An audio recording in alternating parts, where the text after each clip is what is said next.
Hey guys, I'm Melhorn. Is the fishing tough where you're at this winter? Well, you're gonna wanna watch this video because I might have a way to help you put a hook in a few more catfish.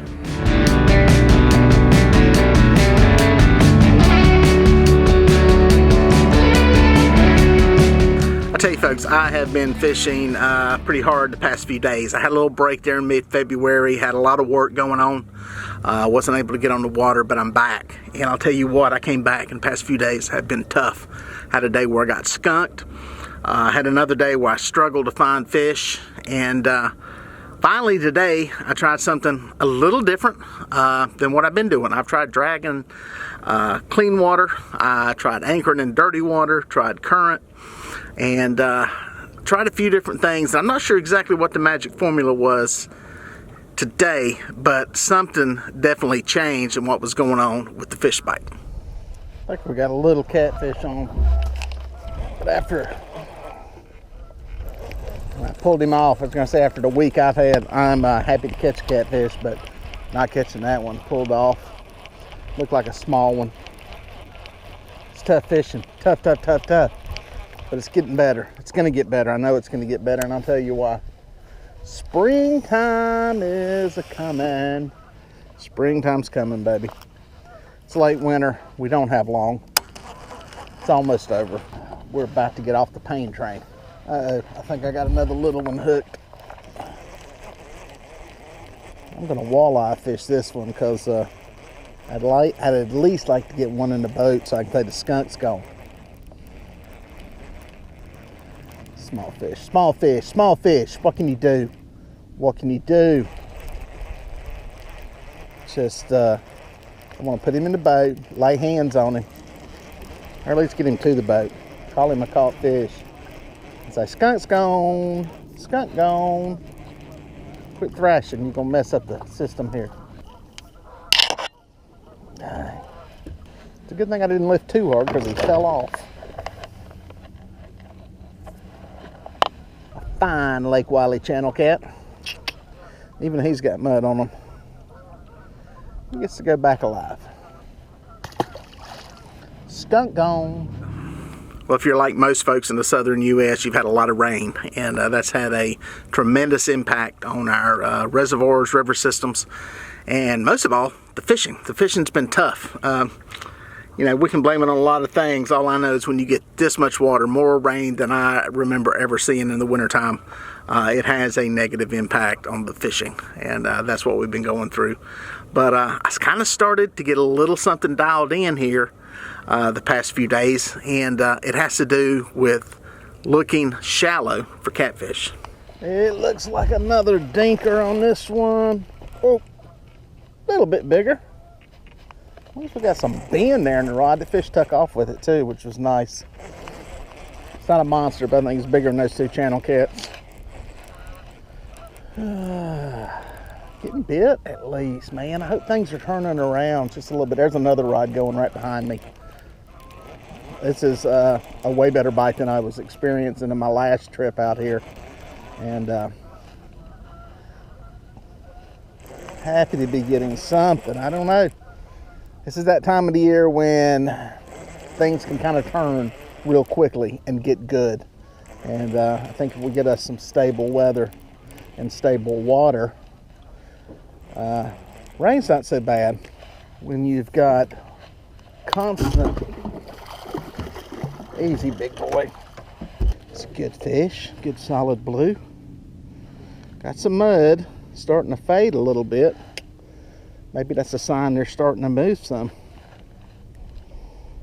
I don't know. Now what's funny is the areas that I'm fishing are not exactly loaded with bait. They are not, it's not time for the spawn yet.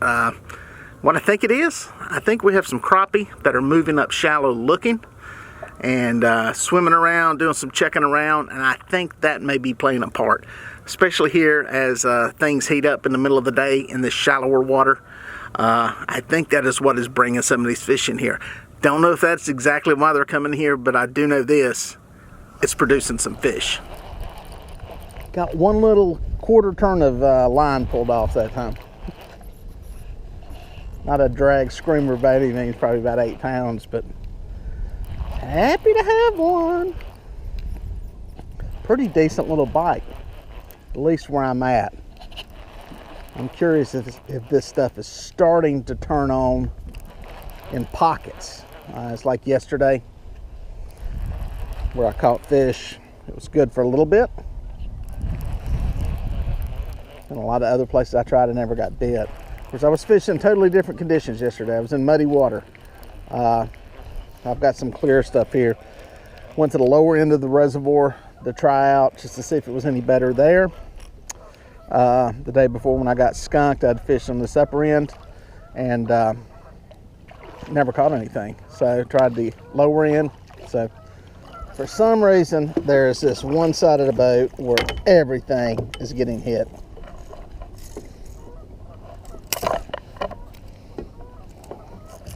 Bam. Just like some of the previous fish.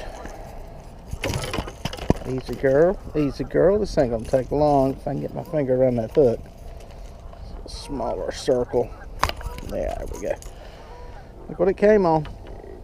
Another one on that rig. Bam! Not a monster, but some feeding blues. There it is.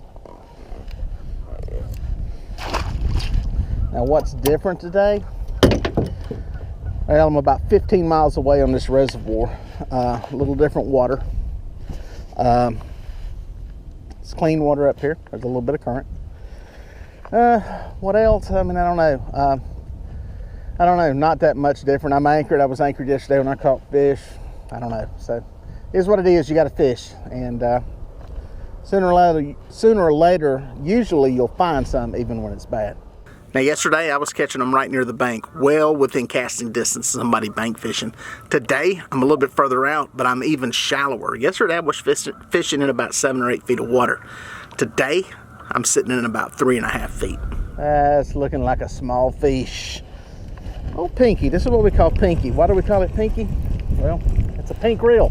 That's why. It's an ancient mariner reel.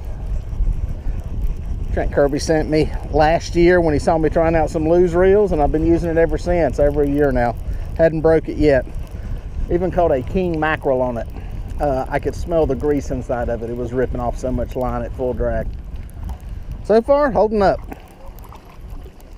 So if he flips him in, oh, popped loose. Quick release of the boat, little channel cat. Saved me the trouble of dealing with a little fish. That one may be going right there too. See that rod right there? There's a fish on that one. That may be a better fish. It is. Let me get this one back in the water.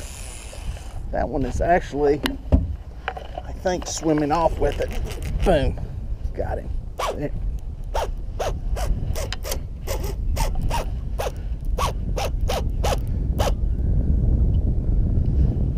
We all know what that sound is. Is up on top? Nope. It's a can. It's on top. Drag might. Is that drag loose? It's not really loose. That's crazy. Thought that drag might have been loose. Actually, just a feisty fish is what that is. I don't think it's a monster. I just think he was trying to get out of Dodge. When you get these fish up like this shallow, as soon as they take a bait, a lot of times they want to get back to some deep water. That would explain why that rod went from there to there, or the line went from there to there. Heading to the deep pot. It's up on top of the water out there. I think it may be wrapped, and that's why it's coming in so heavy. I noticed when he's on top of the water, he was sideways to me. This is that new line I'm trying out that New School Fishing sent me. It's a copolymer, 30 pounds. I put it on here. These rods are what I was using for my planer boards, and figured I'd try it out on there, something a little bit heavier, and it's working good. Really no memory to it. I'll put you a link down below so you can find out the brand of line, and I'll do a video on it too. That's a good one. Interestingly enough, it came off the other side of the boat from where all the other ones were at. Just a good one there. Plucked a 20 out of here. Good fish. Good fish. It's even got a bite mark on this side. Great fish. Finally some redemption. There you go, folks. Hopefully you learned a little something in this video. Go shallow in the wintertime. It doesn't hurt to try it, especially when all else is not working. Please consider subscribing to the channel, and we look forward to seeing you on the water.